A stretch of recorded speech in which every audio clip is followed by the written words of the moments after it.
Now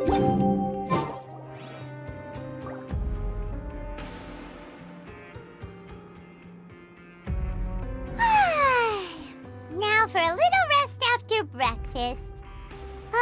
This is the life. Wait a sec. Isn't something important supposed to happen today? Oh, today's our big day! We're supposed to leave the Fortress of Meropid! Come on, we've got to go complete the release procedures now!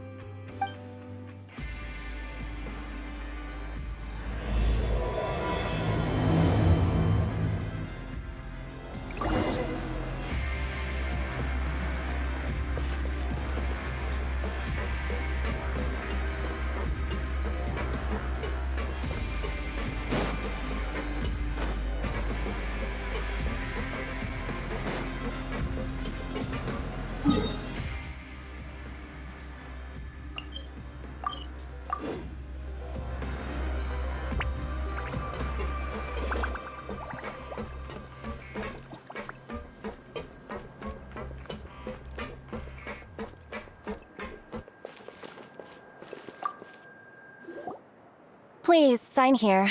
This document will be effective immediately upon signing, and you two may exit the Fortress of Meropid via the regular channels. It's been so long since we've been to the surface. Let's hurry up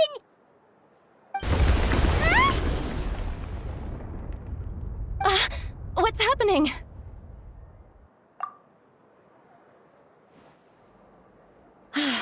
I'm fine, thanks.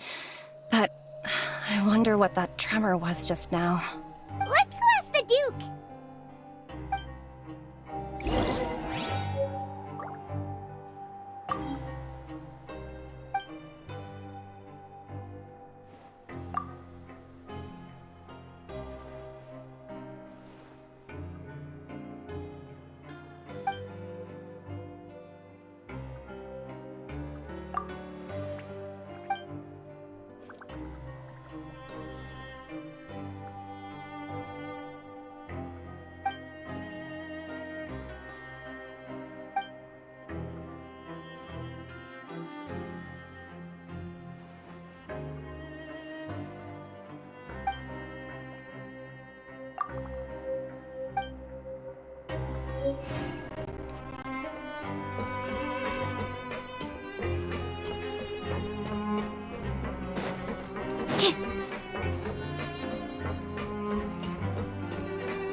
Your Grace?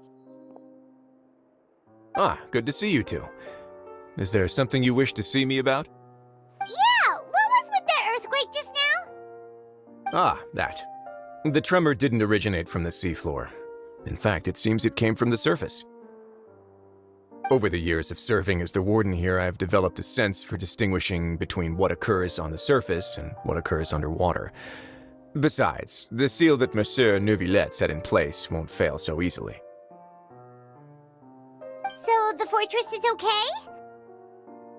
If you recall our last incident, if there really were a problem, there would be crowds of inmates in a panic right now. Huh, you've got a point. Okay, seems we need to get back up to the surface and ask about what happened. By the way, do you know what day it is today? I believe today is this month's pipe cleaning day. Wait, seriously? Ah, yes. Have you completed your release papers? Yep. It's you two. Are you leaving now? That's right! Today is our last day in prison! But now that Paimon says that, it doesn't feel like we were confined here. It's actually been pretty nice. Oh yeah, Paimon feels fond of this place now. Then be sure to come back and visit. I'll miss you. If you've signed the release papers, then you're free to go. The guards will escort you out. You're not going to see us off? I knew you'd ask. All right, sure. Let's go. Well, you actually agreed. No worries, you must be busy. Paimon was just joking. Ah, so you do have a polite side, I see. After being down here for so long, I imagine you must feel like you're lacking companionship. Shall I come along too? Yeah, don't worry, we'll come back to see you. Paimon really likes the cafeteria here. The chefs sure do know how to make good grub. I hope you won't be here as convicts the next time I see you. We'll do our best to stay out of trouble. Well, it seems our work in the Fortress of Meropid is finished. That's the end of another chapter in our journey. And since Nervlev was the one who asked us to come here, we should probably go report to him now. Next up, the Palais Mermonia. You're going to see Monsieur Nervillette? Please pass on our kind regards. I'm sure just your regards will do, no? I believe it would be the polite thing to do. You're right. I've heard the Palais has been terribly busy these days. Tell him that I hope he hasn't been overwhelmed by the recent string of troubles.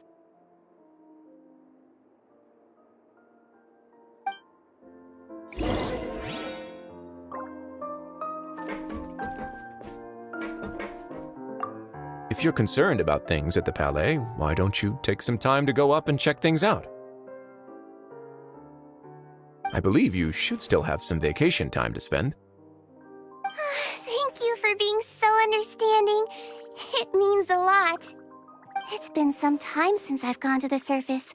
I must say that I've started to miss it a little.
The Palais Mermonia sure is buzzing with activity today. Halt! Huh? Oh, it's you two. Apologies. Monsieur Nervillette did say you'd be welcome at any time. Excuse me, would you mind helping me take a look at this report? I'll be right there. Sorry, I've got my hands full here. You can see yourselves in. Everyone's so busy. Seems a lot has been happening.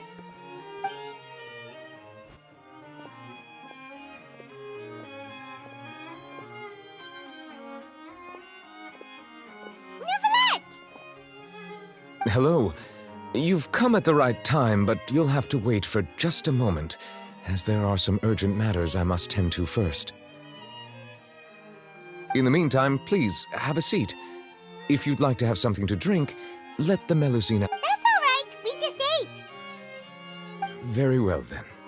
Let's take a break over there while we wait for him to finish his work.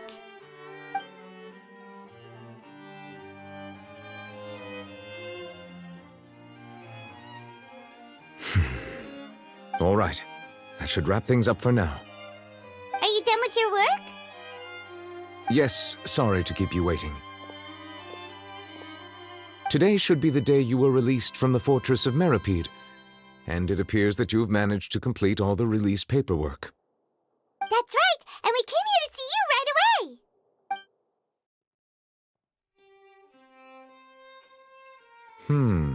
A massive whale. Do you have any idea what that might be? Judging from your description, that cannot have occurred in any ordinary waters, but rather something like the primordial sea. A whale of that size and shape cannot usually be found in the waters of Tevat. Therefore, we can only assume that Child is presently immersed in primordial seawater. Immersed in primordial seawater? But how? And is he okay? Most people wouldn't be capable of entering in the first place. I'm not completely sure how he could have gotten there myself. Yes? What is it? Ah, right! Paimon felt it too! We asked the Duke and he said it wasn't from underwater, so we figured you might know something about it. It turns out that I have just received a report about this particular matter. In fact, that's exactly what I was busy with a moment ago. The source of the tremor was here on the surface near Pуассоне. After the shaking stopped, the water levels in the Pуассоне area rose at an alarming rate. The water levels rose? Oh no! What about all the people there? Fortunately, the water levels only rose for a short period of time and have already returned to normal now. However, I still have a bad feeling about the whole phenomenon. If the change in water levels is connected with the leaking primordial seawater, then the situation in Pуассоне may be much worse than it appears. Navia should be in Pуассоне, right? We need to go check on her! I would also like to go there as soon as possible, but I'm afraid I can't leave just yet. We must immediately formulate disaster prevention plans for the surrounding coastal areas to avoid potential catastrophes. I'll have to ask you two to go to Pуассоне first. I'll meet you there to check on the situation once I finish things here. There's no time to lose! Let's get going! Please be careful.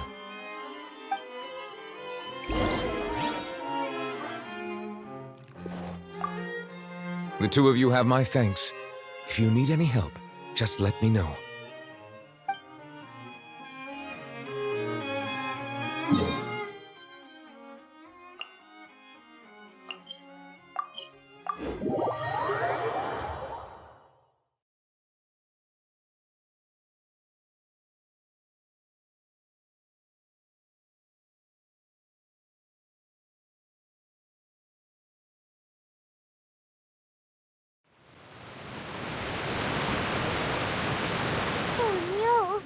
What happened here?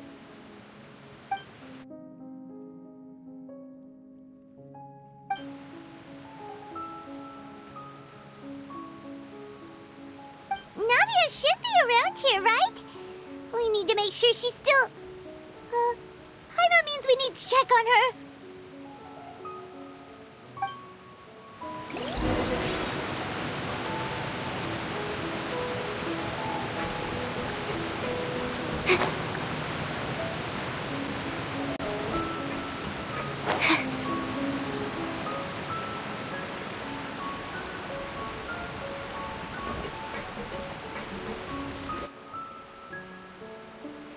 We haven't seen a single soul all the way here. Oh, this is getting scary. What will I ever do now? Look, there's someone on the roof over there. Just stay put. We're coming up. Watch your balance. All right, just hurry!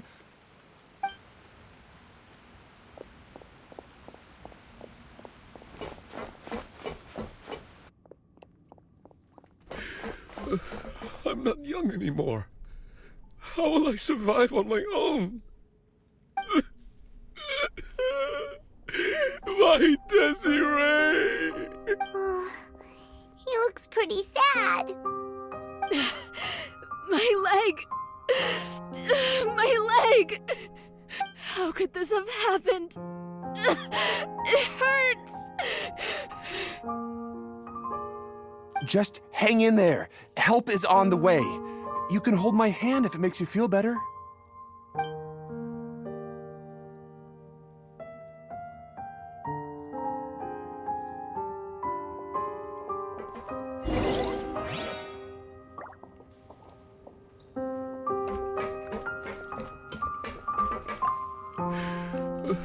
I'm not young anymore.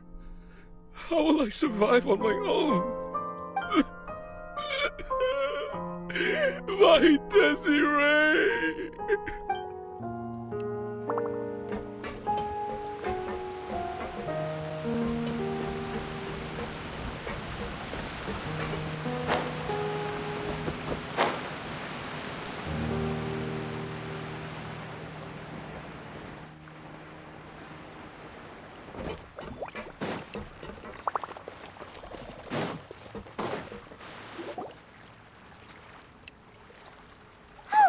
Navia, she's over there! Hey, Navia, are you okay?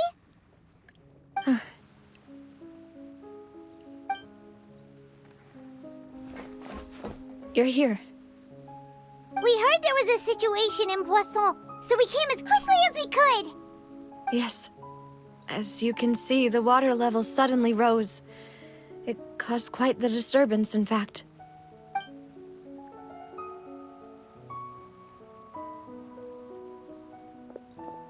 Demoiselle! There was a wounded resident next to a building southeast of here. We've already transported him to safety, but we've run out of medical supplies. He's wounded? How badly? He fell, so it's probably a broken leg. He's pretty shaken up. When the water level rose, he desperately climbed up to the roof. Once the water receded and he saw the ground, he became terrified and eventually... He jumped down then. Find the leader of Squad 1 and tell him to take the wounded resident to see a doctor. He should know where to go. Understood. I'll take over his search and rescue mission in the meantime. All right. You'll be in charge. I'm sorry. Where were we? The situation in Puassone? Right. Allow me to explain. A little earlier, we suddenly heard a loud noise. At first, everyone thought that something might have exploded on an aquabus. But before we knew, the rushing water seemed a little odd, almost like the unique color of primordial seawater. Some people didn't realize the danger and thought it was just ordinary water, leaking from everyone on the street who happened to be close to the water didn't have a chance to escape. As the water levels rose, they suddenly disappeared. Those who realized what was happening started to flee in a panic, desperately trying to get to higher ground. Many were injured in the stampede, and some people fell from significant heights. The Spina di Rosula initiated rescue operations as quickly as possible, but there have been a lot of casualties. Fortunately, the water began to recede after some time, and the chaos came to an end. The water that flooded the area contained primordial seawater, so the lower levels of Puassone are still hazardous. To ensure everyone's safety, I've asked the people there to leave as soon as possible. No one knows if this could happen again. All we can do for now is try our best to help evacuate the residents. We still haven't completed the head count, but we'll have some numbers soon. How awful. And all of this just came out of nowhere. It was quite frightening indeed. I only wish that everything that just happened was a... Is there any way we can help, Navia? Thank you for being so willing to help in a moment of crisis like this. You don't know how much it means to me. I really can't express how grateful I am.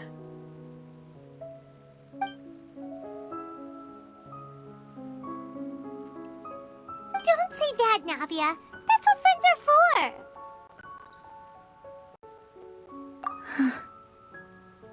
Demoiselle! We've got a situation here!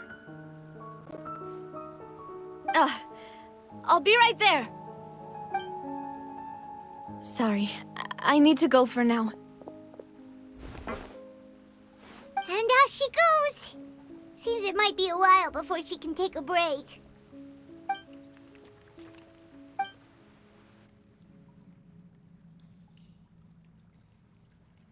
Okay, the wounded are being tended to, and we finished a preliminary head count. More support has just arrived, so I suppose I finally have a moment to focus on my own matters. Of course, we should remain ready for anything, and continue doing our best to rescue others. I'll be sure to have everyone at the Spina di Rosula ready to render assistance. Traveler, Paimon, would you two accompany me to my father's grave for a moment? Huh? Right now? Thank you.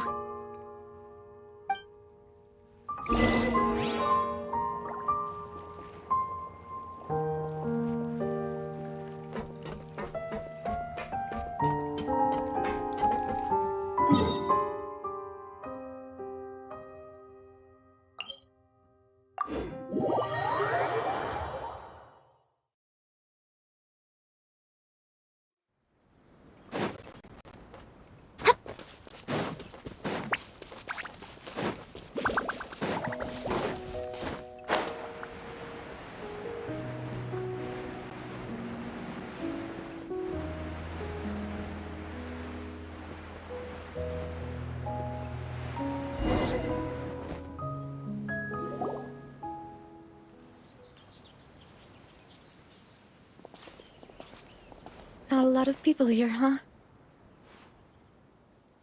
Well, given the time of day and the whole situation in Puassone, Paimon doesn't think there'd be a ton of people here visiting graves. Right. That's how things are now. The living are so exhausted that they've no strength to spare any words for the dead. Navia?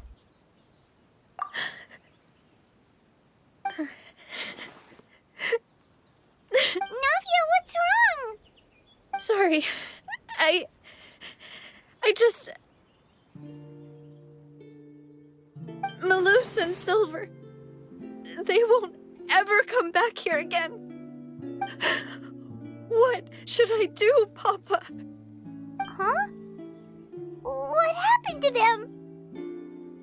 Everyone agreed on the rescue plan, but still, I was the one who initiated it. They were helping evacuate the residents, but they couldn't leave in time. And they were caught in the seawater. What should we do? I've known them for so long. And I know they weren't afraid. But I could at least hold a funeral for my father. And I know where he rests. But as for Malus and Silver, they're just gone.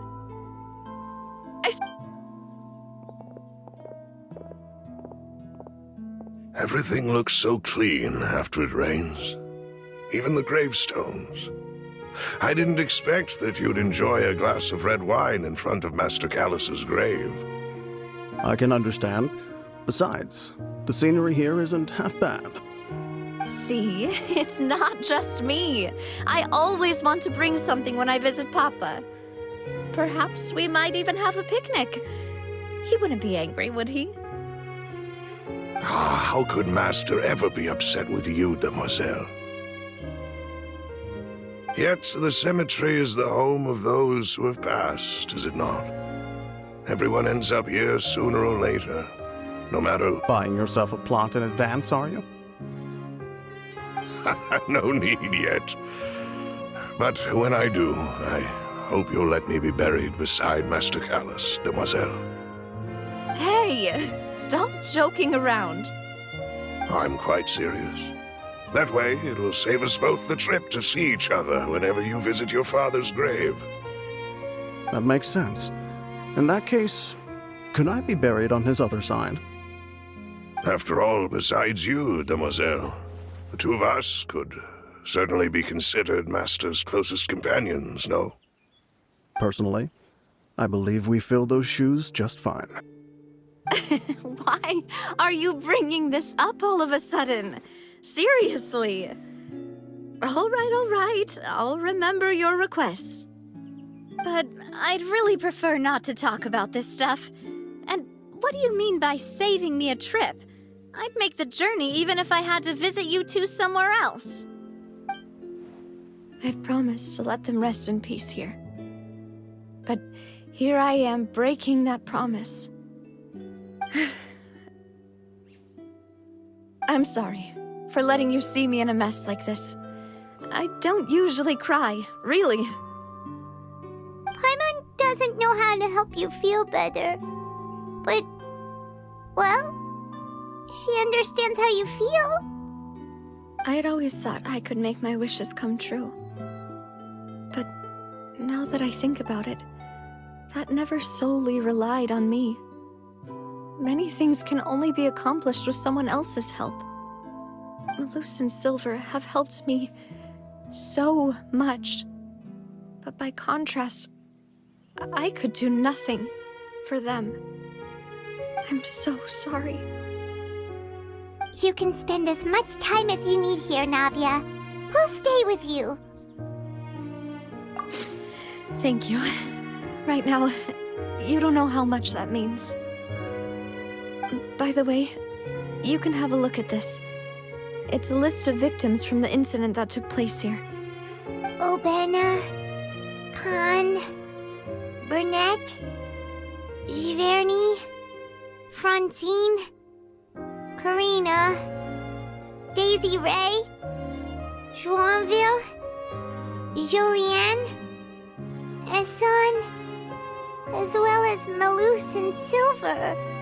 So, everyone else is safe. But still... It's okay. I know what you're thinking. And you're right. We lost Malus and Silver. But we were able to save more than we anticipated. The overall outcome indicates that the cost was worth it. Right! Don't think that way, Navia. One person might be saved at the expense of another, sure, but that isn't something we should ever consider a trade. Malus and Silver were not the price for saving anyone. They're heroes. You're right. Thank you, Paimon. What you said just now was pretty amazing, actually. Oh, really? Seems you've become more eloquent in the time since we last met. The knave? What are you doing here? Is everything going well on your side? Yes, my people are carrying out the mission according to your request. All the residents of Pуассоне have been evacuated, and we're preparing to relocate them to higher ground. As for these supplies, we have everything taken care of. There is no need to worry. Thank you very much. Wait, do you two know each other? We just met recently. Right, Miss Navia? Usually, I would call this a coincidental encounter, but that doesn't quite fit this time. Besides, it never even crossed my mind that a Fatui Harbinger would come looking for me. Thanks to the Knave, Spina di Rosula received generous support from the Fatui, which allowed us to complete the rescue and evacuation work so quickly. Mutual aid is essential to fostering positive developments. We were already in the area, in any case, so it was nothing. That said, I must say that you're a lot sharper than you let on. I'm sure you understand what I mean. I apologize for all the ways in which I tested you previously. We've never worked with a Fatui before, and it's extremely important for us to know who we're working with. My subordinates have reported that Fatui soldiers have been observing water levels and taking head counts in various locations. I hear that they've also prepared a large amount of emergency supplies. I'm quite surprised. This is nothing to brag about, nor do I intend to. It is simply the way of powerful organizations to act forcefully, whether they are doing good or ill. You've witnessed that firsthand, in any case. As I've told this traveler before, I know of the prophecy, and I intend to prevent the impending disaster. Lending your organization a hand was a natural first step in accomplishing that. As such, do not be troubled by this token of our sincerity. Perhaps one day, you'll all— Without your help, there would have been many more casualties. I won't forget your kindness. Furthermore, I sincerely regret what happened to Malus and Silver. I only wish that my people could have arrived a little earlier to prevent this from happening. Don't say that. You and your subordinates did everything you could. As Paimon said, Malus and Silver didn't choose to sacrifice themselves for any specific person, and they weren't the price paid for other salvation. They chose to become heroes themselves. I've never liked hearing people put it that way. It's like trying to relieve pain by saying some noble-sounding words. But right now, there's nothing more suitable. They really did become heroes. You're right. I'm sorry for your loss, Miss Navia. Water is life to Fontaine's people, and it also spells disaster. It's no wonder that people always say that prophecies represent fate.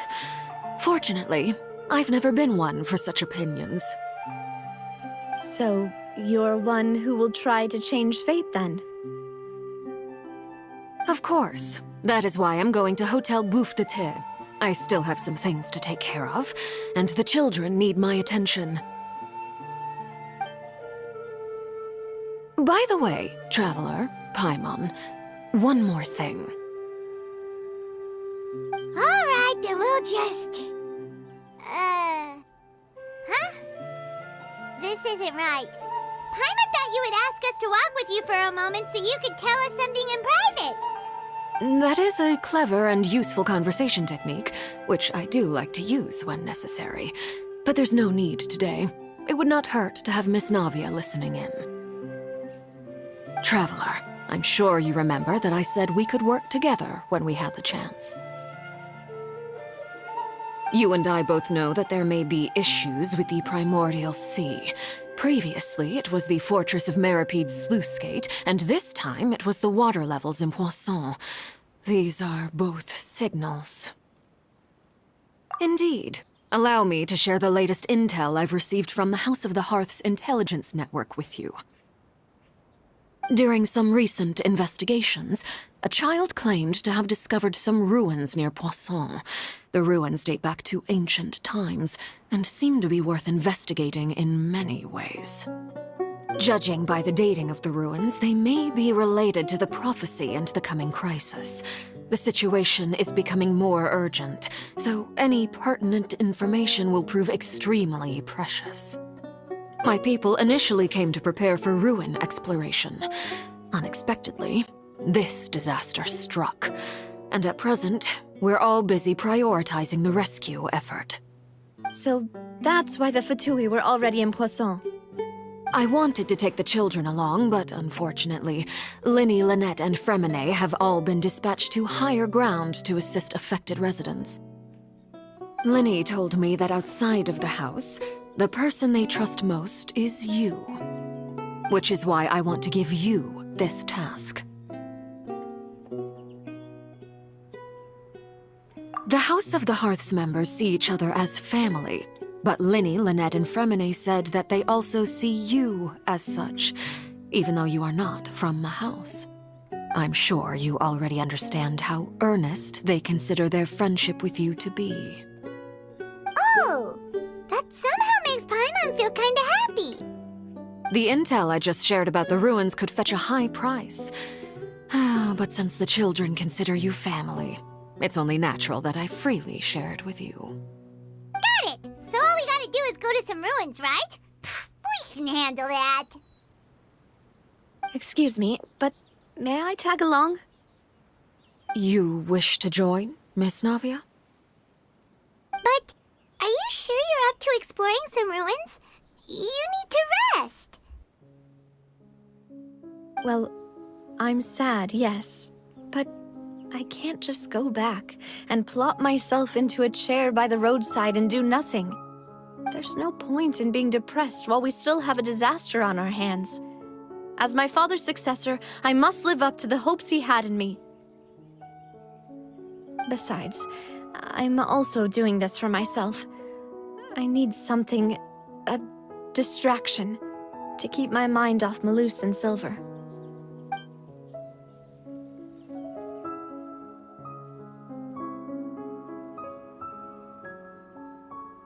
Since you put it that way, I have no objections. What do you say, traveler? All right.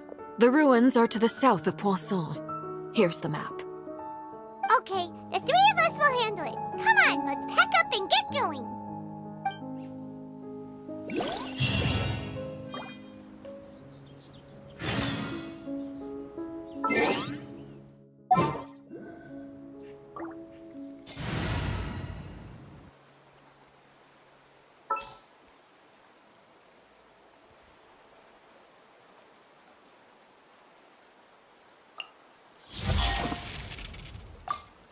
Something's come up?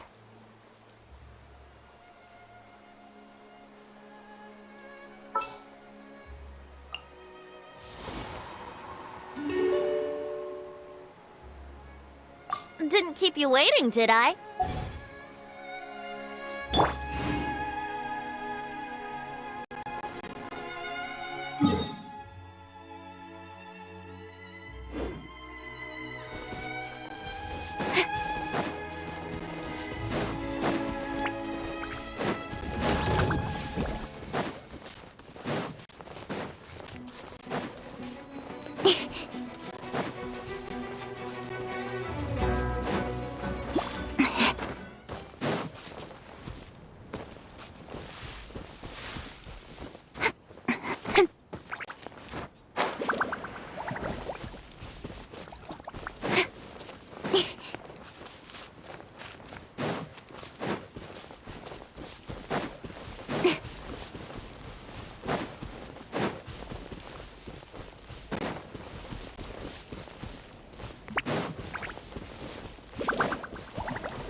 Brace yourself.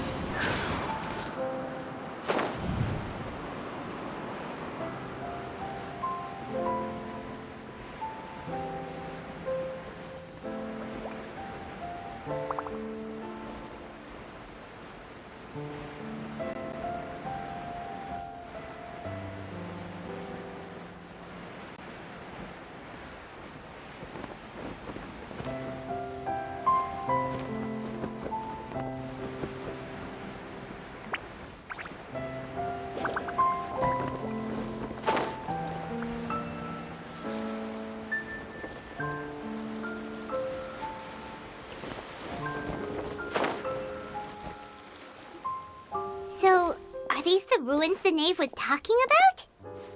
Whoa, talk about old. They seem to be pretty ancient, all right. Let's go in and have a look. Just be careful.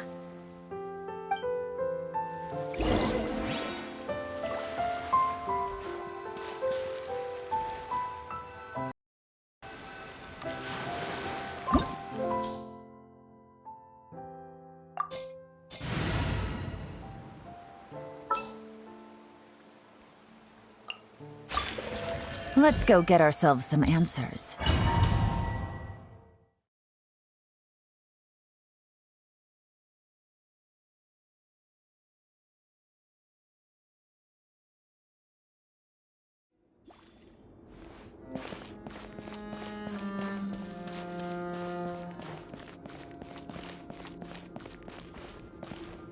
Here we go.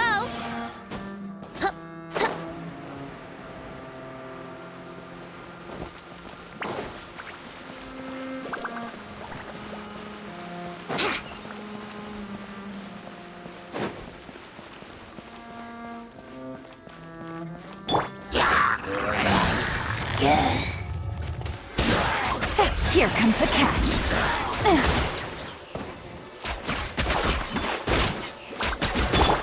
Speed of light.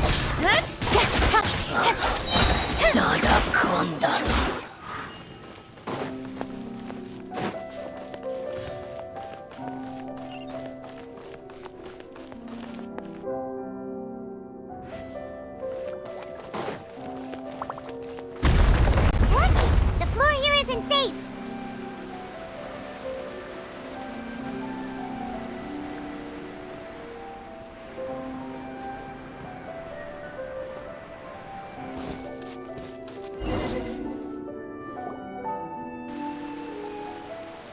This place has also been contaminated by primordial seawater. Yeah. And a lot of it, too. A Fontanian would most likely dissolve the moment they fell in. Right! You can't go down if there's primordial seawater. It's too dangerous, and it won't be any help for you to just stay here. Don't get by my wrong. We're not saying you're useless. It's just that... No, you're right. I can't do anything in this situation. I'll leave this to you.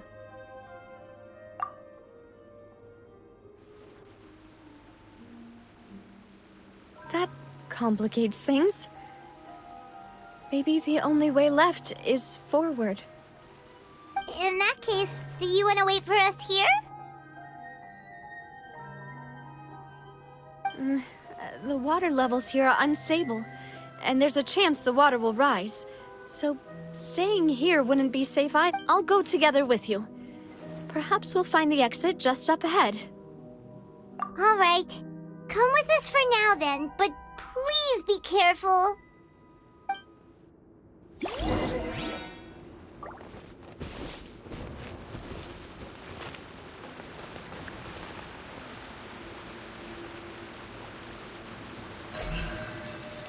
Incoming.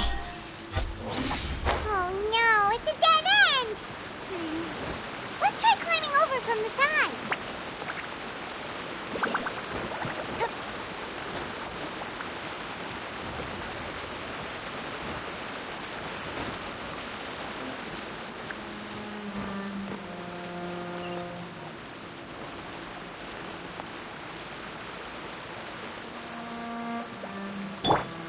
Brace yourselves. Yahoo!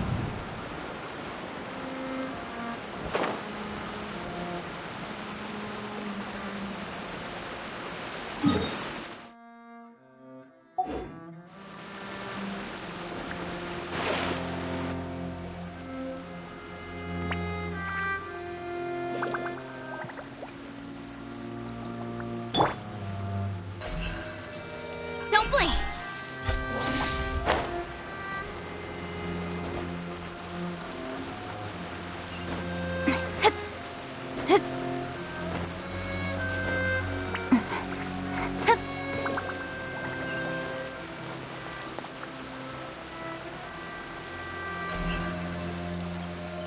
Incoming!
There's something wrong with this bridge!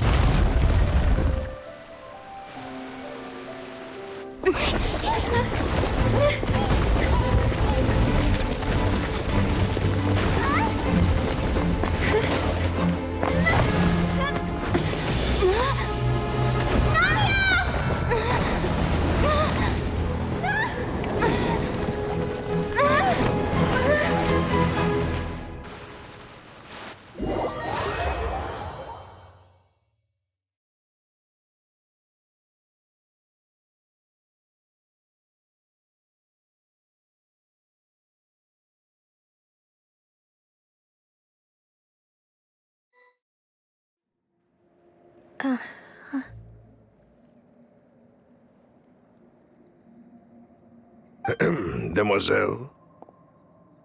Huh?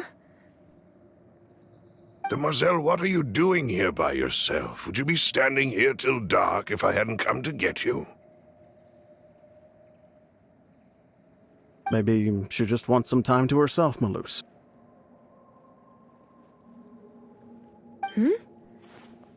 Oh, was I? Yes, it would appear so. I must be tired.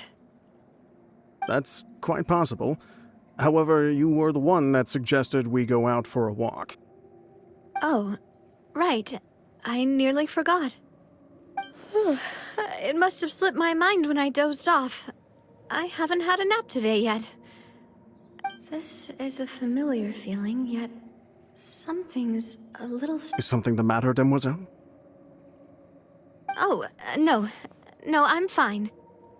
I was just trying to recall why we came out for a walk. Do you remember Mr. Giverny? He'd requested our help before with foreign merchants who had a debt dispute with him, and we'd resolved the matter not long ago. We were headed to see how things were going with him at the moment. Ah, right. Yes. I remember now. Oh, Miss Navia. Ah, Mr. Malus, and Mr. Silver, too. It's good to see all of you. How have you been? I've been great. Thanks to your help, those bothersome merchants finally realized that I wasn't the one they were looking for. Why, I wasn't even the guarantor for that person. They were knocking at my door day and night. Even my neighbor, Obina, was getting fed up with them. Sometimes force is required to calm someone down and get them to listen to what you have to say. That's right. Oh, by the way, Burnett, what was it that you wanted to give to Miss Navia again? Oh, yes. One moment, I have it right here. Miss Navia, these are some flower seeds that I prepared. Please take them. They're a very good variety, and they'll become very big and beautiful once they bloom. I don't know what we would have done without your help, so this is a little token of our appreciation. I hope you won't refuse. Ah, did you cultivate them yourself? Thank you so much. I'll certainly take them. Malus, we do still have some empty flower pots at home, right? Why, we can have as many pots as you'd like, Demoiselle. Perfect. In that case, we'll swap out some of the decorative plants for some of Mrs. Burnett's flowers. Very well. Wait. Something seems to be off here. Excuse me, madam. If I'm not mistaken, your name is Burnett, correct? That's right. Is something wrong?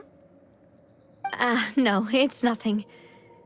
This is the first time we've ever met, but your name seemed familiar to me. I must have heard it when I was discussing things with your husband previously.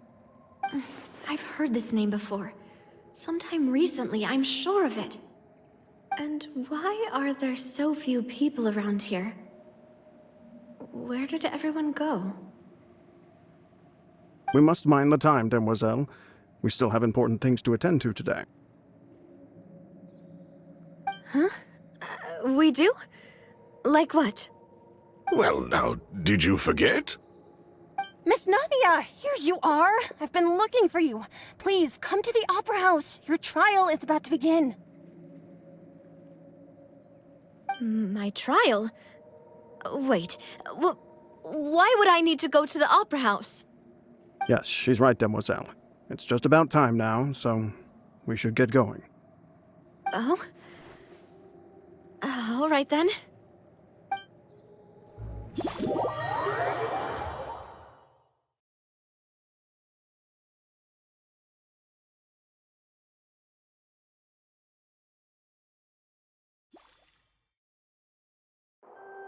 Look, it's Navia! She's here! And her 2 attendants are with her! Goodness, everyone's finally here.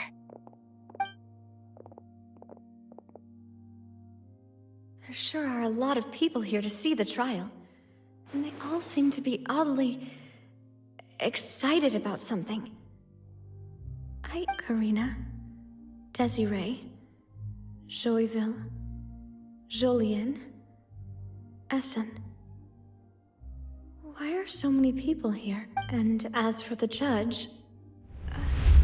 huh? Please sit in the defendant's seat. Don't worry, Silver and I shall accompany you. All right. But are you sure you can stand behind me? Typically, it wouldn't be allowed, but today is an exception. Hey, what kind of place do they think this is? Come on, do they have any idea what they're doing? Seriously. Enough with the whispering! Could someone please tell me where Monsieur Neuvillette is? And what— My dear Miss Navia, have you not yet realized what you've done? In that case, allow me to explain.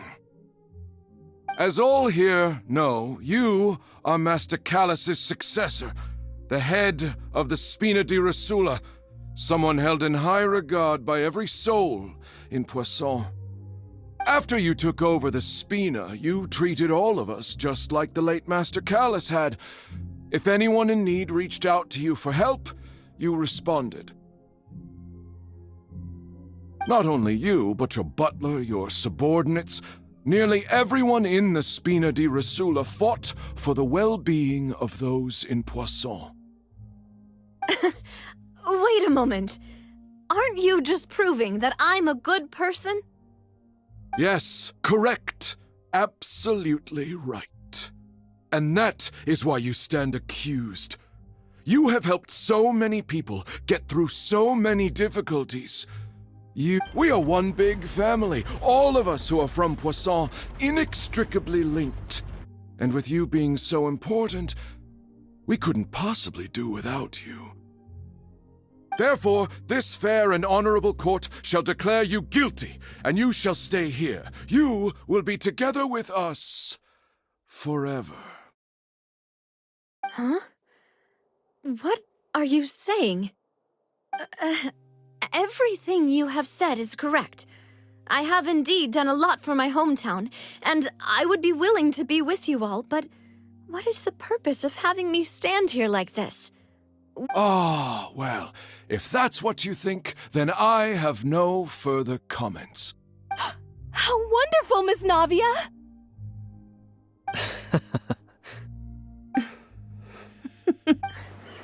I know all these people. Why are they laughing? I seem to remember now. Yes, I get it. This trial is... Wait just a moment. This isn't right! Melus? What was that, Mr. Melus? Our conclusion is very clear and unanimous. Let the court judge her now. She's guilty! Stay here, Navia! You're one of us! Demoiselle, don't admit guilt. This trial means to keep you here forever. I wish to exercise my right to defend Our Lady. Mr. Joinville, you only know of Navia's goodness, but nothing of her utterly independent mind. She was born a free and independent spirit. She has never been tied down by anything. Indeed, even the death of Master Callus couldn't stop her. Her actions cannot serve as proof that she identifies herself as part of any group. She merely acted as an individual, extending her hand to help others. Please do not mistake her actions as being otherwise. Really? As an individual, you say? Don't forget, we are all Fontanians here. This is the nation of justice, the nation of Hydro! Even if Miss Navia only voluntarily rendered her assistance, that doesn't change the fact that her beautiful soul must return to everyone. Water accepts all, blends with all. It will surely accept her kindness. Everything is measured here in the nation of Hydro, and in the end, everyone shall meld together. Thus, when a unanimous opinion emerges, that opinion represents justice. Now I speak for everyone. Our opinion is consistent. Navia should stay. We and Navia are one. And you would call this justice? Preposterous. You are merely jealous that Demoiselle still has a chance to exist as an individual. Have you forgotten how much you all once longed to become individuals, to become independent? Do you mean to defy our justice? If your justice is flawed, then why should we acknowledge it? As you said, we can also have our own justice. Silver and I shall defend Demoiselle. And that is how we will enforce justice. Ugh, my head... It hurts. Demoiselle. Silver, it hurts. My head is spinning. All I can see is stars swirling in front of me. I remember now. Everything that seemed odd from the very beginning. Karina, Desiree, Joyville, Jolien, Essen, and Mr. Giverny and Mrs. Burnett, who we met earlier. Even Malus and Silver. I don't want to admit it, but they're all dead. Don't be afraid, and don't admit guilt. We will protect you to the very end. Absurd! Who are you to say that she cannot be judged? We are the majority, and in the nation of trials, the majority is absolute justice. Don't let them escape! We shall keep Navia here with us! Mr. Malus and Mr. Silver, must you be so stubborn? How could the two of you possibly hope to stand against the collective? Do not resist. This judgment is fair and just. Navia belongs to us.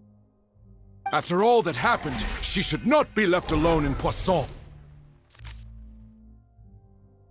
What are you saying? No more excuses! She says we're jealous. Jealous? How could she possibly be an independent individual? What's with these people? Who's jealous of her? She belongs to us! Miss Navia, she... Silence! That's... Monsieur Neuvillette! Such commotion is prohibited in the court. The accusations you just presented are nonsense and cannot constitute a proper trial. The court will adjourn for the rest of the day. In this, I shall hear no objections from any unauthorized party. Our thanks, Monsieur Neuvillette. Please leave with me, Miss Navia, while there is still time. But... Go on now, Demoiselle. This is your only chance to leave this place. What, can't bear to leave us behind or something? Malus. My apologies. I couldn't resist making one little joke once I realized that this show... Malus. Silver. Quickly, you must come now. Goodbye, Demoiselle. Farewell.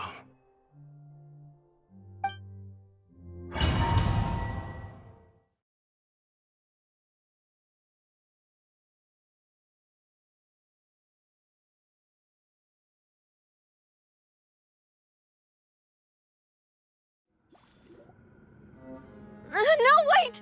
Just a second! Navia? You're awake? Good. I must have been dreaming. Malus and Silver were still alive, and they were defending me at some insane trial. It looks like you're all right. Did all the sad feelings cause you to have a nightmare? Paimon could give you a hug. The ruins you were exploring suffered a cave-in. When I arrived, I found you falling toward the water. You were just about to be dissolved within, but I... What is it? I think I saw 2 Oceanids protecting you. It was only for a moment, perhaps even a fraction of a second, but they gave me the chance to retrieve you. Were it not for their intervention, I would not have been able to rescue you before your consciousness dissipated. Wait, did you say Oceanids? You mean like what happened with Vache? Perhaps those 2 Oceanids were the people you saw in your dream. I always told them that they didn't have to protect me. To think that they'd keep doing so even after death. Please come with me.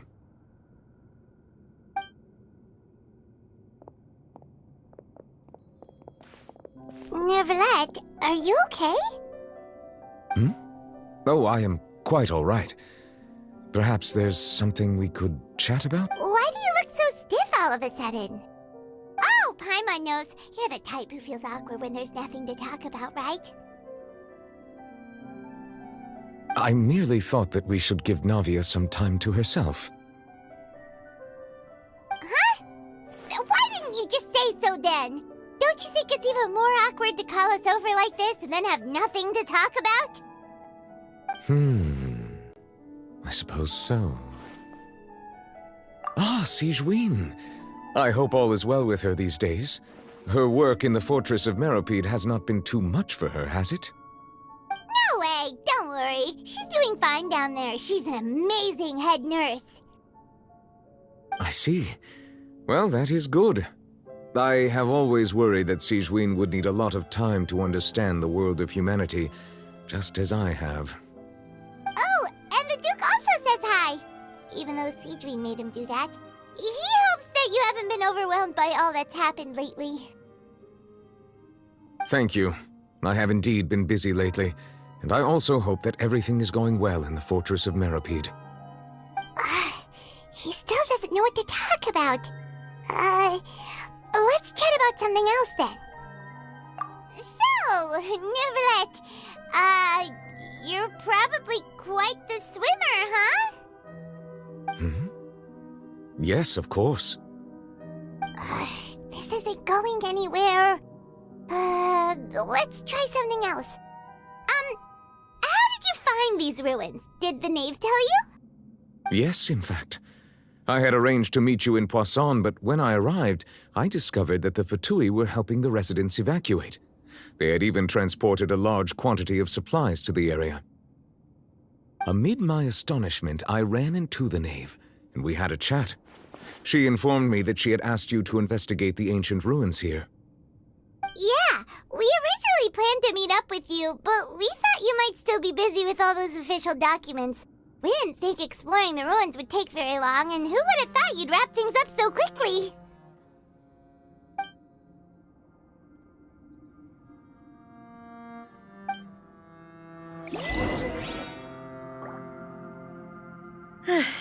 I'm sorry to have kept you all waiting like that.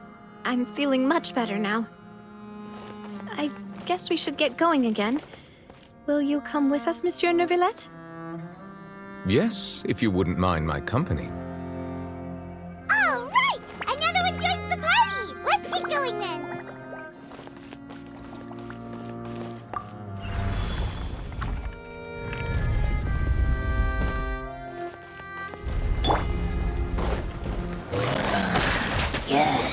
Hey! Don't blink! Hey! Think you can get away? Gotcha! Dada Kundala.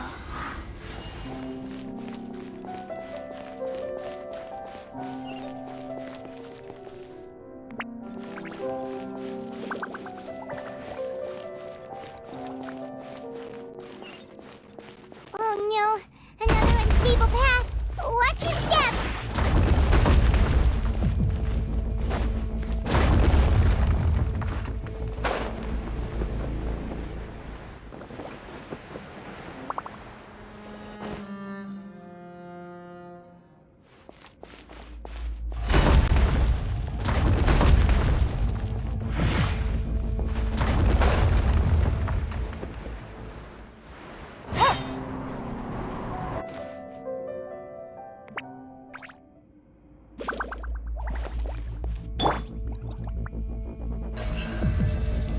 Incoming.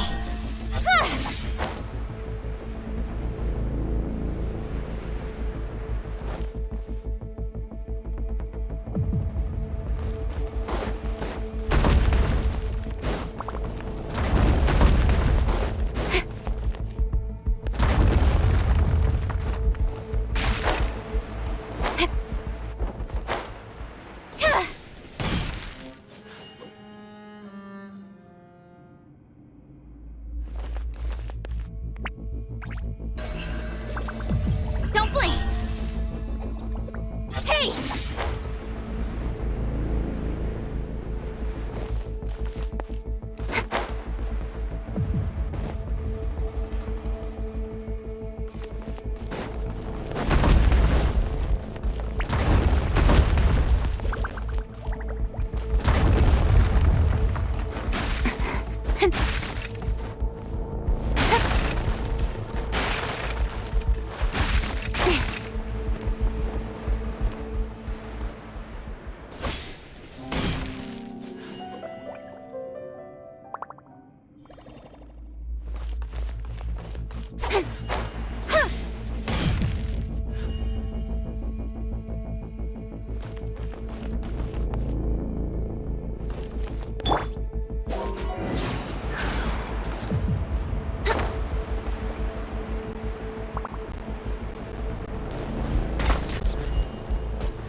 Take it easy.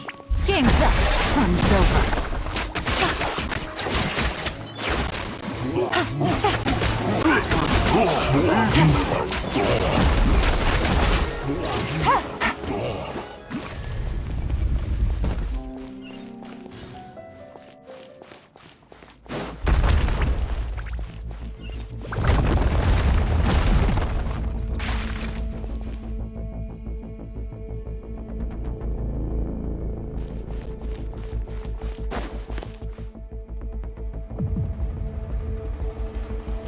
Take it easy.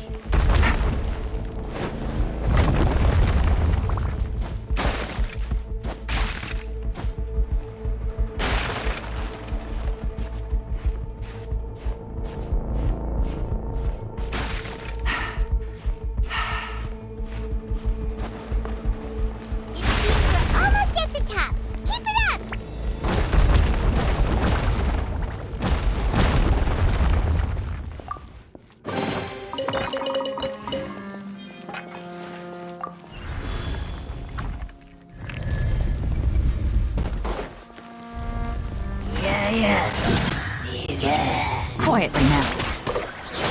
Here we go! Yahoo! Time for takeoff. Nowhere to hide. Speed of light. Surface with a smile! Things are about to get dicey. Busted.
Take it easy.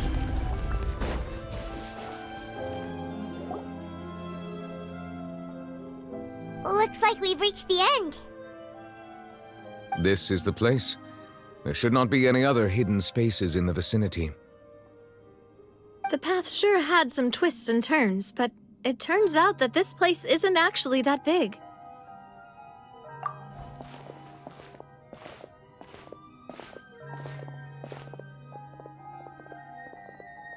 Stone slates? It seems like they were put here as an offering. Could we take them down and have a look? Perhaps we should just leave them be for now. There are 4 locations in total, but only 3 stone slates. The slate that should be in the first empty spot is missing. The surrounding walls also show signs of damage. There's something written below. Let Paimon see. Reason dictates that this nation be destroyed. I shall record the history of its future here in its past. It feels like someone left these slates and these words here for a purpose. But does he mean that Fontaine should be destroyed? That would fit the circumstances dictated by the prophecy, yes. Indeed, the slate's contents correspond to it. Take the second slate, for example. There's a person kneeling here. She seems so dedicated. And there's a whole bunch of other people behind her doing the same. She's facing this... what is this? Some kind of island in the sky? And is that Lady Farina in the third image? Did the Hydro Archon fall into the water? And is that a ring of people around her?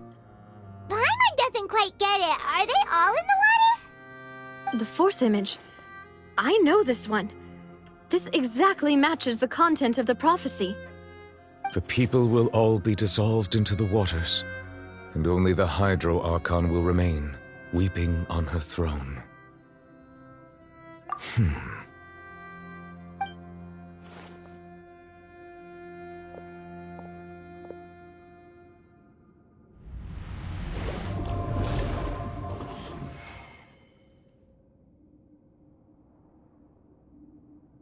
More information should be hidden in these slates, but I fear I cannot easily uncover it, most likely due to us missing the first slate. I am very sorry. Don't blame yourself, Monsieur Neuvillette. Deciphering ancient stone slates isn't one of your duties. Ooh, Paimon's getting the chills just looking at these slates. This says that it's the history of the future, right? That means the prophecy's sure to come true.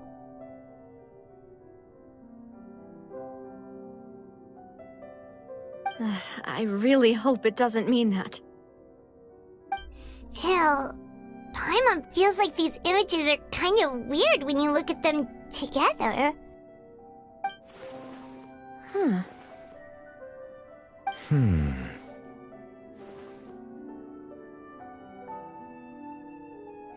That's right!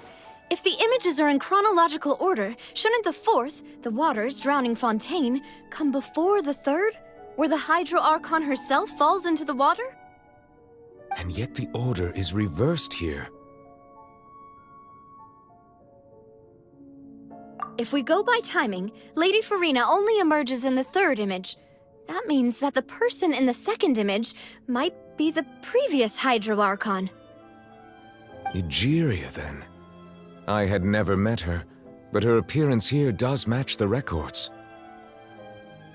The previous Archon kneeling before the floating island in the skies, as if confessing a sin. Did she herself commit that sin? And if not, why would she be in such a posture? Also, I'm still wondering why these ancient stone slates are here at all. Judging from their contents, could this place be the origin of the prophecy? But who would have created these slates and left these words here? It seems that any further clues will have to come from Farina. In that case, there's no time to lose. There's nothing else to be gained here, so let's head back first. Yeah, we better get somewhere safe for now.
Let's split up here. I'm going to check on what's happening with the Spina. You know how it is. There's some things you just need to be there for yourself. You still have energy for that, Navia? Paimon's already beat! Just head back to the Fleuve Cendre and have a rest then. Thanks for keeping me company all this time. I'll depart as well. Thanks for your hard work today. Rest well, everyone. Traveler, I will go talk to Farina tomorrow morning to ask about the stone slates. I'm sure that you're concerned about this matter as well. If you have time, drop by my office. I will share the results of our discussion with you. Are you really gonna talk to her about this directly? Will that be a problem? Paimon's getting a little scared now that it's come to this. She has long been harboring secrets and will not give them up easily, which makes it all the more my duty to ensure that she understands the present situation. Alright, we'll leave it in your hands then. You're probably the best person to talk to her anyway. I will be carefully considering my words tonight. Traveler, Paimon, our safe house at the Fleuve Cendre is always open to you as ever, so please don't think you're an imposition. Alright, I'll be on my way then.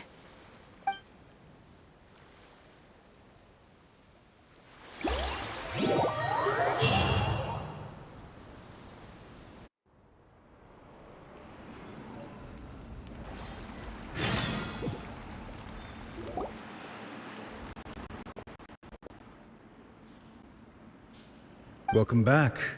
We've got a special menu prepared for you two tonight. Yay! And there's good food too! Navi, no, the boss is the best. Ooh, desserts! Nice! These are all Paimon's! Paimon's already starting to forget what happened today. Oh, that voice. Is that who I think it is? Huh? It's you two. what are you doing in Fontaine?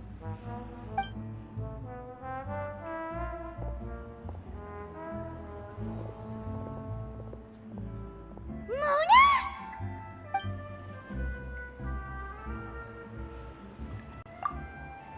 Seriously, nobody just uses a scry glass whenever they've got time to just see who they'll meet on the road. Still, we didn't expect to see you here. Wait, you're not a Fontanian, are you, Mona? Well, I have some business to attend to here, so I booked a hotel in the city. I was just out for a stroll when I bumped into you. Quite unexpectedly, if I might add. Why did you think I was from Fontaine, though? Is that because Magistus doesn't sound much like a Mondstadter surname? Yeah, let's go with that. Well, I used to have my own surname, which was, well, some other thing. Either way, the old hag told me when she took me as her disciple that the first step to being a great astrologist's pupil was to change that name. There was nothing for it, really. She really is amazing at astrology, so I changed my name to what it is now according to her wishes. To my surprise, however, Magistus is not the name of some ancient house or clan. It isn't? Nope. Although it is used by us in place of surnames, it generally just means great. Wow! Imagine including a boast in your name. Wait, are you gonna have to put that into your genealogy as well? I reckon so. In any case, I'd give my disciple a name like this as well, if I were to take one. Astromancer Barbeloth Trismegistus. Whoa, that's a long one. Does it also mean great or something? My name means Mona the Great Astrologist. As for the old hag, hers is, in plain speech, the thrice-as-great Scholar of the Stars. Just take it as a title specific to astrologists. Thrice-as-great? That's so petty. I know, right? That's just how she is. She used to call herself Magistus, actually, but when she took me in, she changed her name to Trismegistus. Talk about excessive. Magistus is thus the calling card of our school, so to speak, which makes it about the same as a surname. It's all right if you don't get it. You can look into it further should you need to study astrology more deeply.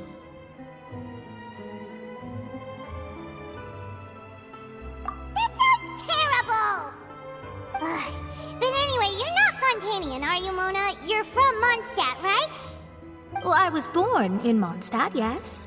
My parents migrated to Dorman Port, and I traveled with the old hag for a while, after which I settled down in Mondstadt City.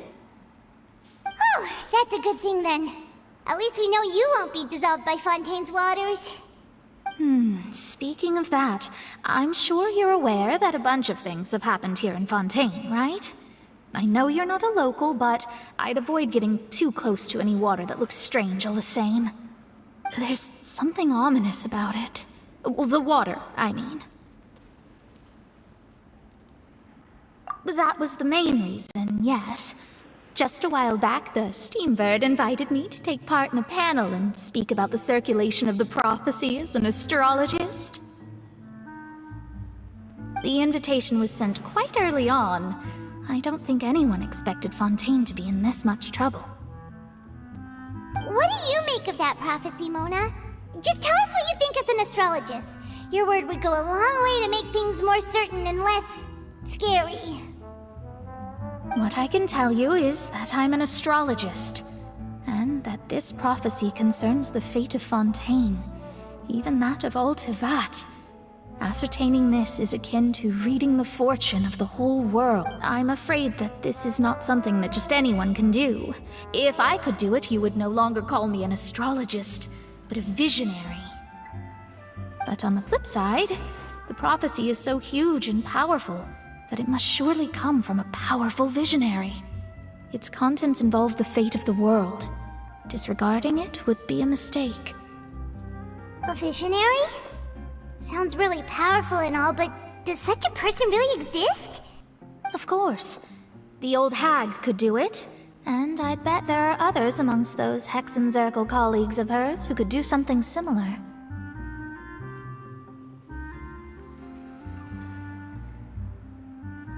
Huh? Are you sure? All right, I'll help you. It isn't often that I see you with such a serious look on your face. Thanks, Mona! You're amazing as always! Oh, well, this is something only I can do after all. So yes, your praises are quite welcome. That's the greatest of astrologists for you! Of all the people we know, you know the star's the best! Indeed, indeed. That's the spirit. Oh, sorry. I came to see what all the commotion was about. If there's anything you need, do not hesitate to inform the Spina di Rosula. Oh, whoops. Guess we were getting a little too carried away there. Well, I'll go tend to my own business now. If I receive any news, I'll be sure to come find you two again. And there she goes, quick as rushing water. And here we are with the Spina guy giving us suspicious looks. Right, but we were able to recruit Mona's help, didn't we? Our Fontanian friends will thank us someday.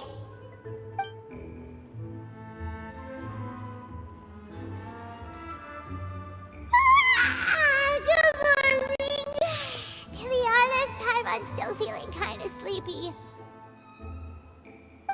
But it's time to get up, Traveler. We agreed to go see Neuvillette, so let's pack it up and get going.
You're here!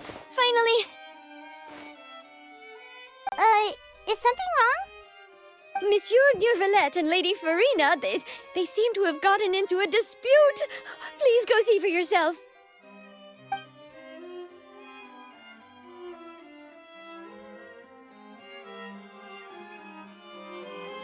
Like I said, I've already explained everything! And yet the problem has not been properly solved. There is little space for excuses between us. It is not my intention to offend you, but please, tell me where you stand. You are the Hydro Archon Focalor, are you not? Look at this. This is a list of the victims from the recent Puassone incident.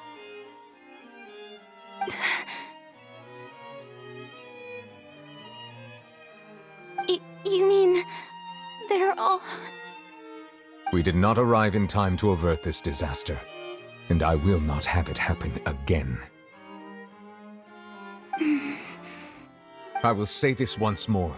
You must tell me everything you know. Yesterday, I found 3 stone slates in some ancient ruins near Puassone. Do you know anything about those? Seriously? You're questioning me like this is a court case now. I don't know anything about that. But you found them in some ancient ruins, you say? That's correct, which is why I came to ask you some questions. There should have been 4 slates, but one of them was missing. The other 3 feature different images that seem to correlate to the prophecy. The prophecy? The second of these slates depicts the previous Hydro Archon Egeria kneeling before a floating island in the sky, as if confessing something. Do you know nothing of this either? I don't. I've never seen such slates. I'll ask you again. Do you really have no information regarding the previous Archon? My deciphering of the slates indicates that the Hydro Archon Egeria once had to confess to or apologize for a certain sin. If anyone would know about it, it should be you. All gods don't have the same secrets, you know. She was herself and I'm me. Is it really so strange that I know nothing? I understand your concerns, but I'm sorry. I just don't have anything to tell you. Forgive me for saying this now, Lady Farina, but I have long known of your various secret investigations into certain matters. There are several indications that you have been investigating the prophecy on the sly. This is not strange in itself, considering that you are the Hydro Archon. But it is strange that you should also claim to not know any of Egeria's secrets, as well as do nothing following your inquiries. You have never been as superficial as you have presented yourself to be, nor are you a fool. And yet, your behavior is very inconsistent.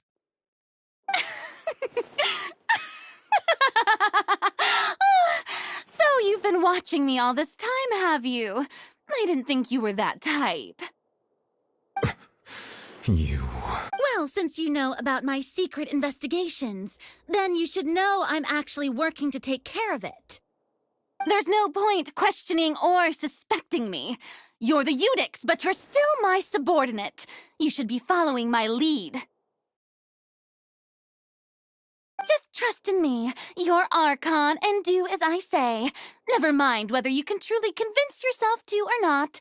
It'll all turn out fine. That's all I have to say. We do not discuss this matter again. Oh, the opera's about to start. Toodles!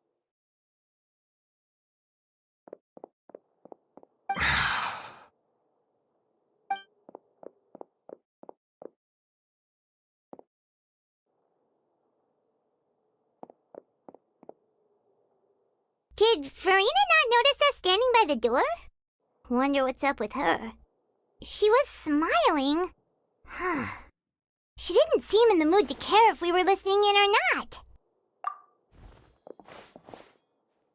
I assume you've been outside for a while now? Oh! You noticed! Seems Farina didn't even realize we were here. She was in a great panic, though I cannot discern the reason. Our discussion reached impasses time and again, a state of affairs that we cannot allow to continue. Still, I do not understand. Dialogue is the basis for understanding, so why did she keep refusing to engage?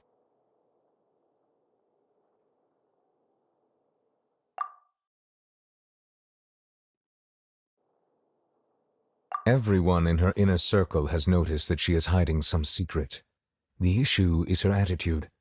I fear that she will not reveal anything unless absolutely forced to. We may have to create a situation in which she will have no choice but to speak. Oh? Like what? Normally, people will only reveal the truth when standing trial. Perhaps we must have the Hydro Archon experience just such a scenario. But Farina's seen so many trials, and she's really good at dodging questions. How do we make sure that she won't just slip away at the first chance she gets?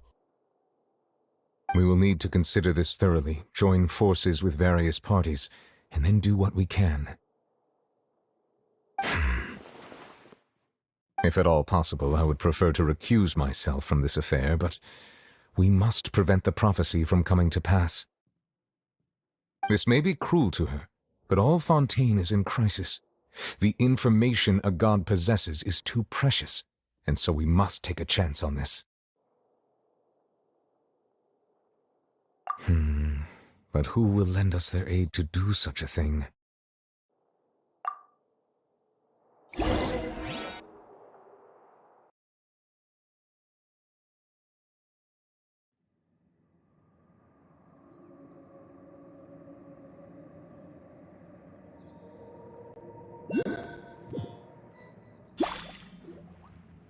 Well, that's everyone, huh?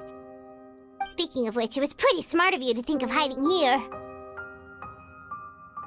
Pуассоне was just involved in a disaster, so it's presently devoid of people. That naturally makes it the best choice. And here you are drinking tea like it's the most natural thing in the world, huh? That's what families should do. Sit and enjoy a leisurely time together. It's nice to enjoy tea here, you know? Care for a cup? Lend me your ears, everyone. Or perhaps one of you might like to start us off. How about you, friend? Me? No, I don't think I can. Then, how about you, good sir? I fear that I will cause the mood on this boat to become as somber as it is in court. Well then, I guess we're lucky we've got a local like me to organize things. Wonderful, the spotlight at last. I guess I'll be facilitating things from here. That was a little long-winded, don't you think? Oh, you might be right. Anyway, to cut to the chase, our friend here, the Traveler, has brought us together to discuss something. As for what that is, well, let's start by saying that we'll be pooling our efforts together to create a series of traps. Oh, how intriguing. Well, it's just an expression, really. One that I just learned from Chlorand, and used on the spot. So, let's invite her to explain in detail. A round of applause, please. Huh? Didn't you say that you would be facilitating this? Oh, come now. Your work doesn't involve much public speaking, right? This is a good chance to practice. You might even pick up some fancy oratory tricks to impress your boss with in the future. I see. And what does my boss say? He is glad that you consider him your boss. Do go on.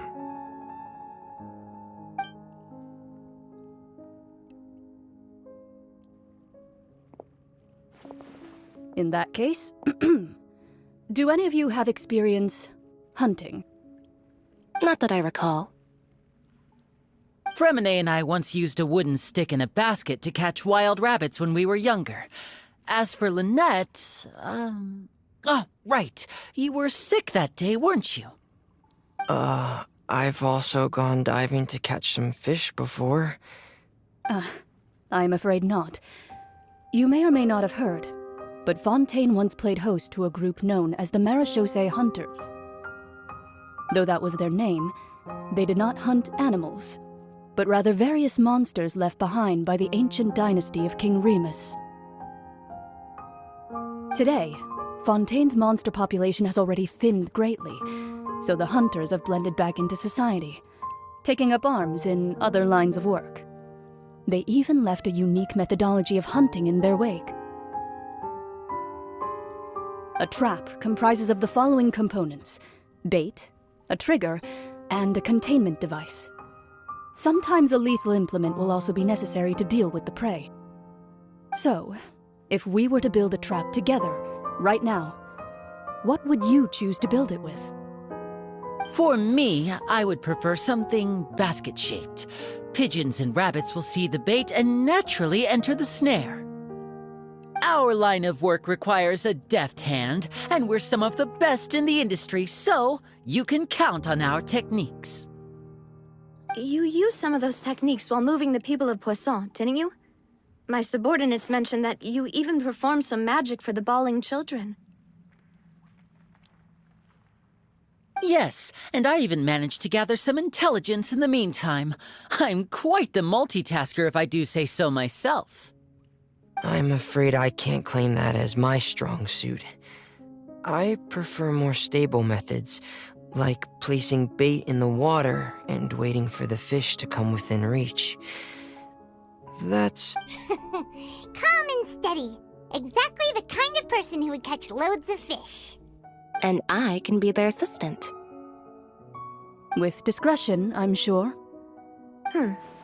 I'd probably use some sort of mechanical animal. Papa once bought me some small clockwork squirrels, mice, and such. When placed in the forest, they can attract others of their kind. I remember that you liked those too, didn't you? I did. And that would be a good way to go about it. If they're realistic enough, animals of the same kind will follow them all the way to the trap. What about you, Monsieur Neuvillette? I fear I do not have any related experience. That makes sense. You usually solve problems directly, without the use of any such tricks. But I do have one more question for you, Monsieur. If we were to create a trap now, how would you design it? I would like for it to be effective, but bring no harm to the prey. A more gentle trap would be ideal. Kind, as always. However, our intention doesn't necessarily change the containment device and the type of implement we need. If we wanted to kill the prey in one strike, we would need a powerful implement. However, that also goes for prey that must be captured and safely contained. Wait, why is that? Only a hunter who's a true expert at subduing their prey can snare it without harming it. The line that divides life and death is often exceedingly thin. So are we going hunting together? Huh. We hadn't thought of seeing ourselves as hunters. It kinda works, but maybe it's still not the best metaphor. If our means of capturing and dealing with our prey is to put them on trial, then the hunting metaphor is actually quite accurate. But we shall require much more courage than any hunter to judge a god, a being whose seat is an exalted throne. Oh, so that's what's going on. Sounds very interesting.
It's been a tough few days, hasn't it? So much has been happening. Paimon didn't think the meetings would go on for so long, but everyone seemed pretty fired up, huh? Paimon thought they'd be at least a little frightened. Well, Fremine was, now that Paimon thinks about it, but everyone else just looked a little surprised. Well... It's hard to say. Paimon doesn't have any experience with this sort of thing. But with you around, Paimon sure will do great. After all, you're the most reliable person in the world, aren't you?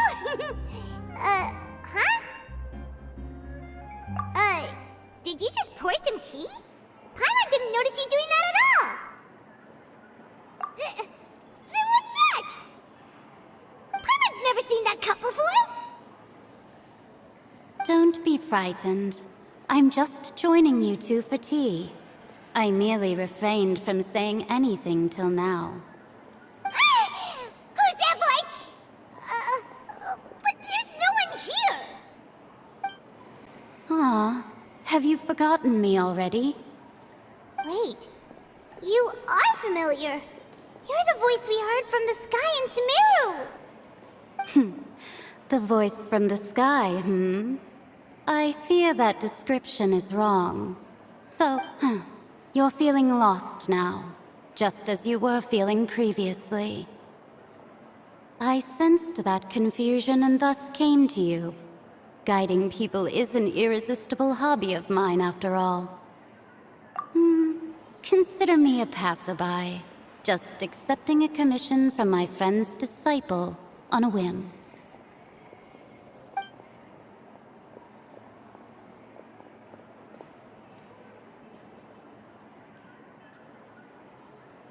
The prophecy. Yes, what has been prophesied will be fulfilled. You may view such things as the history of the future. What? Then is there any way we can stop it?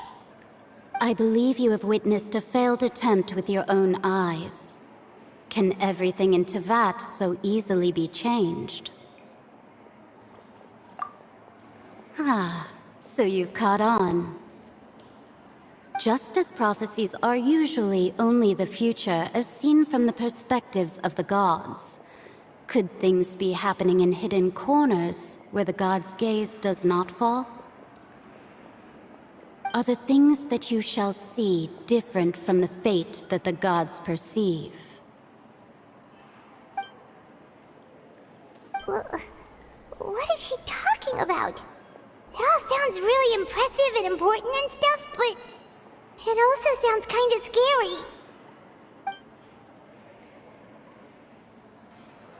I believe that you understand, right? Some things are insignificant, but others you must reach out to change. Ultimately, fate shall serve as your only guide, no matter what will happen in Teyvat's future. This was good tea, by the way. Thank you for your hospitality. Well? The voice. It's gone.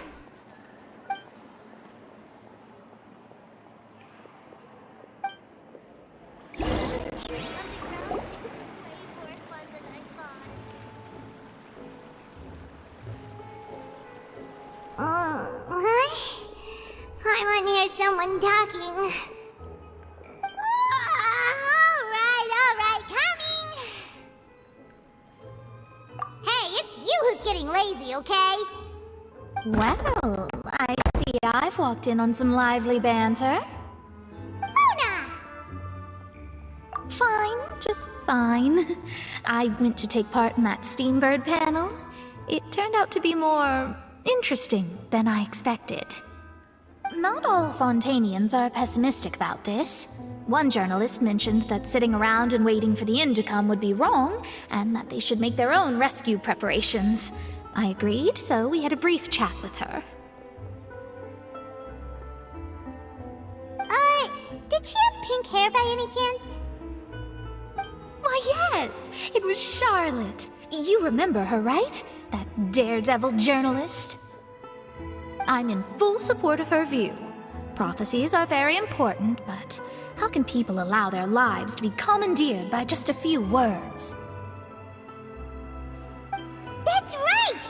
Paimon's glad to hear something sensible for once. Yes. About what we had discussed before.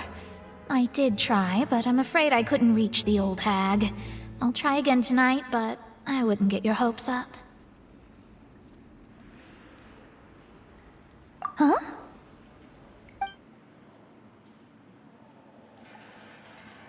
Goodness gracious.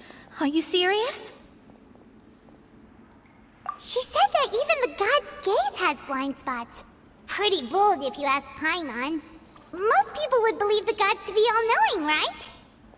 The Hexen Circle members are certainly anything but ordinary.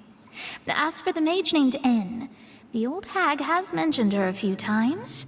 She said that N's sense of direction is incredible, and that she loves guiding those who are lost.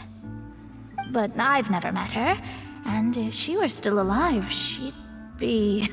Well, suffice it to say that the hag's at least a few hundred now, and N's been around for longer than that. Whoa, the Hexen Circle sounds like a scary group. But they must really stay in shape to live so long. Their abilities alone are pretty terrifying. If she came to see you personally, then the problem you're facing must truly be of great importance.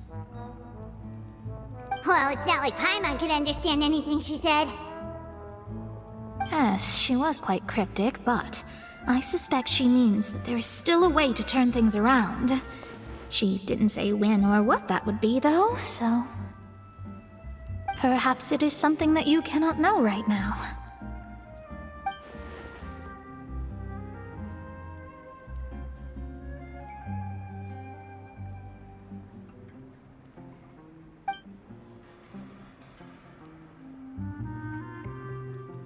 Traveler, Paimon, are you two all right? Oh, we're fine. We're just a little down right now. It kind of feels like the end is coming, you know? I see. I feel that same sense of desperation, too. I guess you could consider me someone who has often witnessed fate. So far as I have seen, it cannot be swayed. But even so, I still hope for and believe in miracles. Astrology is eternal and rational, but fate may not be. It is perhaps that's what En was trying to tell you. Not to lose heart, and to believe that what you are seeing playing out before you is not yet set in stone. I did originally think of steering clear of all this, but I couldn't. Even if this is all futile, I still wish to help everyone. If we don't struggle to the last, then how can we face the end when it comes? Huh. You do have a point. There I go, talking about astrological principles again. Sorry about that. The moment I start talking about work-related stuff... I need to get going. It was worth trying to comfort you, even if only a little. I believe that you'll help those who are struggling in the same way I did. I suppose that might be why we always seem to meet by coincidence. Paimon feels kinda moved by what Mona said, but also kinda sad too. Hey, Traveler, Paimon suddenly feels like going outside for a walk. Let's go! Let's walk around the city, shall we? There's a few spots we always like to walk by.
Take it easy.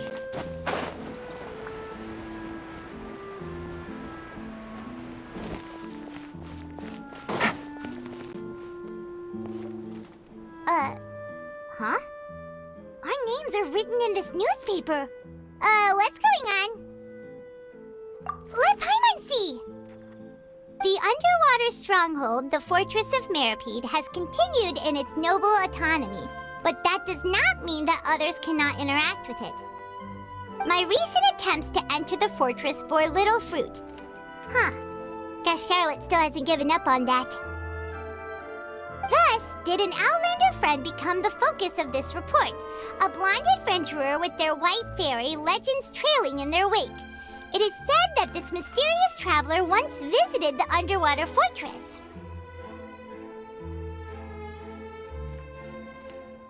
So while the fortress's interior remains a mystery behind closed doors, do not fear, for the tales of the traveler contain surprises in spades. Journalist Charlotte's biggest scoop yet, The Traveler's Trail, World Walker. Huh. Charlotte took so many awesome photos of us and we never even noticed her. She hasn't been able to get a hold of anything at the fortress, so since we're easier to find, she's using us as the subject matter instead? Ugh, seriously? Well, fine. Those headlines and photos do look cool, so Paimon will forgive her this time.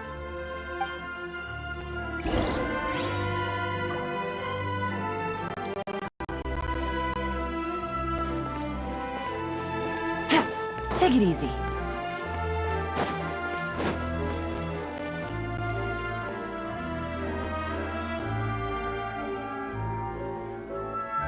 We're here! Paimon's hungry. Should we go in and get something to eat?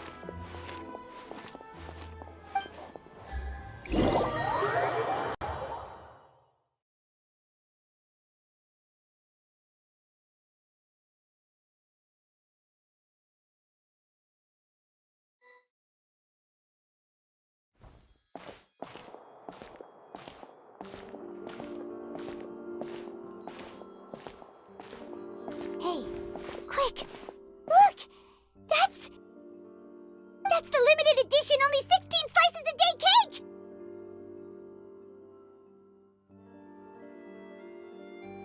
It was so delicious the last time we tried it! Despite the tense situation we were in, let's give it another go! I'm sure it'll be great!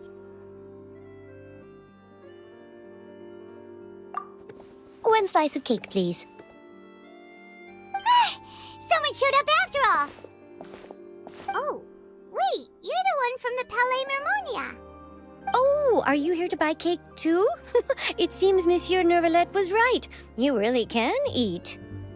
Wait, did he really say something like that? That's right. Even he has his own preferences when it comes to food. As for me, I love the cake and coffee here. Do you come here often? Usually every day. Every day? It's part of my daily schedule, apart from work. I shall have my cake and coffee. Then what if someone told you one day that this place would be closing soon, and you wouldn't get to eat cake here anymore? What would you think? But why would it close?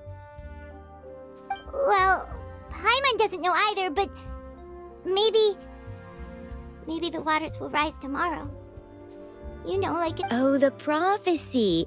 To be honest, I haven't paid much attention to that. No, still, even if there'd be no more cake tomorrow, that wouldn't keep me from having some today.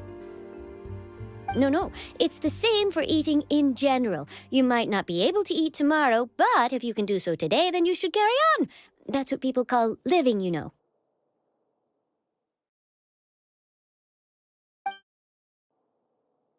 Huh. Don't be sad. Excuse me, could I have 2 more slices of cake to go? These 2 slices are for you. Sijuin said that this kind of expression you're making is what humans call being sad. Oh, you know Sijuin? I sure do. She was born before me, and she sometimes comes to the surface to teach us things about humans. She said that humans are creatures that are saddened easily, yes, and you can only lift their spirits by feeding them delicious food. So please try the cakes here. I've got something else to do, so I'll be going now. You two try to stay in a good mood after eating, all right? Bye.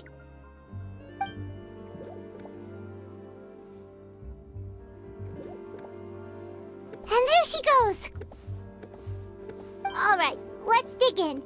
I'm unsure this cake will be delicious.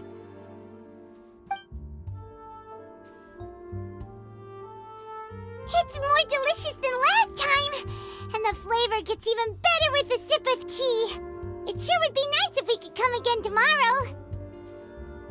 Sure would be nice if we could always eat delicious food here.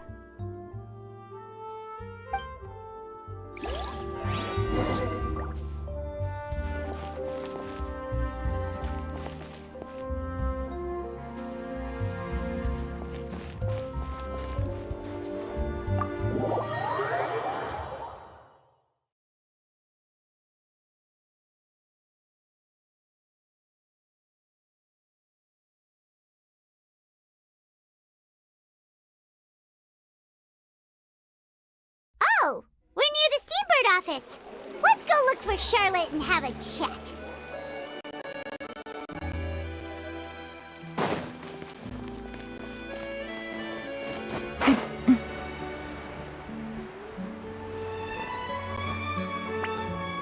Wow! If it isn't the Traveler and Paimon! Oh, have you seen the article I wrote about you? Ha! You've got some nerve! You just used us to make some quick mora! Oh, you needn't worry about that. I heard that you were in Puassone some time back, so I sent you a letter to discuss just that. It appears you didn't receive it, though. It's all right, though. I've set aside the amount intended for you. I've even set the table with some food. Really? Oh, you're the best! You're almost a little too easy to win over, Paimon. If I were a journalist with ulterior motives, you'd be in trouble now, you know. Oh, Paimon knows you're not like that. Still, what brings you here all of a sudden? Were you looking for me? When Mona mentioned you, we thought of coming to see you at work. I see. It seems you've already bumped into Mona here in Fontaine. So she mentioned me? What did she say? She said that you're a real daredevil of a journalist. Nice. In which case, can this daredevil journalist dare to request an exclusive interview with the legendary Traveler and Paimon? Huh? So your article in the paper today doesn't count? Oh, of course it doesn't. That was more like live photography. What I'd like to do is dive deeper and ask you to talk about the things you've seen and experienced. Yeah, are we even qualified enough? Why not? If I say you're worth an interview, then you're worth it. But not right now, of course. I'll need a few days to prepare. Oh, in that case, we'll just chat when you have the time then? Oh, so that's a yes? Ooh, splendid! I'll tell the editor-in-chief immediately. I'll have to apply for lighting, a venue, some props, and... Whew, so much to get done now. Talk to you later. Wait, Charlotte, Paimon's still got a question for you. And what's that? If, just for example, Fontaine were to be flooded tomorrow, what would you do today? Huh, that's the prophecy you're talking about, isn't it? I mean, I do hear about it often, but I've never once thought that the day could be tomorrow. If you're seriously asking, then I might try and think of a way to leave Fontaine. Oh, but I'm still a journalist first and foremost. That means I have a duty to be reporting from the scene.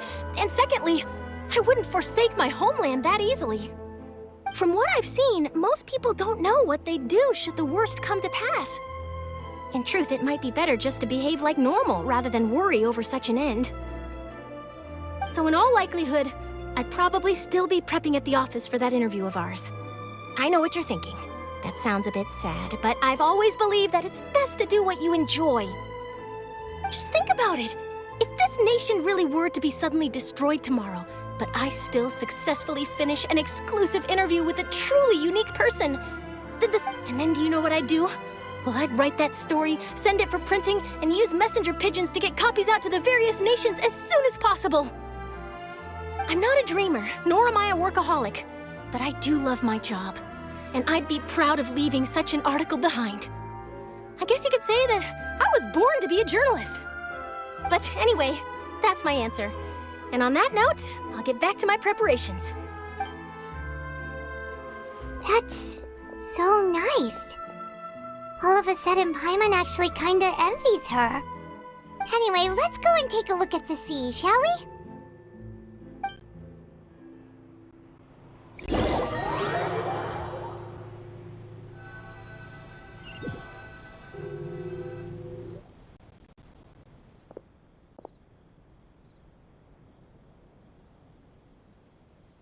Paimon's been thinking. If it wasn't Fontaine, but all of Tevat that would be destroyed tomorrow, where would we go and what would we do? No, Paimon should ask, if you could choose, what would you like to do?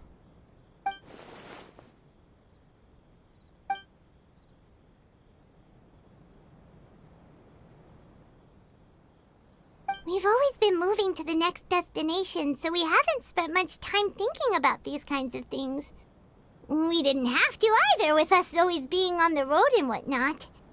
You mean, still traveling? Huh. Wait, isn't that what we've always been doing?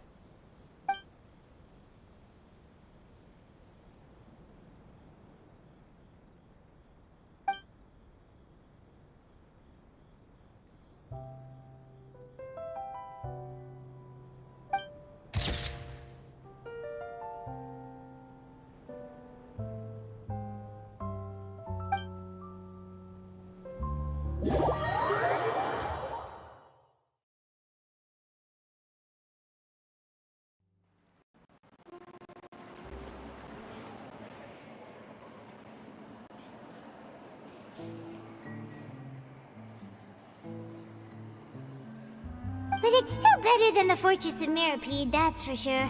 It's not only damp there, but salty too. Ah, so the two of you are still here. Wonderful. Oh, you're from the Palais Mermonia, aren't you? Yes, I'm Isadora. Monsieur Nervillet sent me to look for you two before. I heard that afterward you went to the Fortress of Meropid.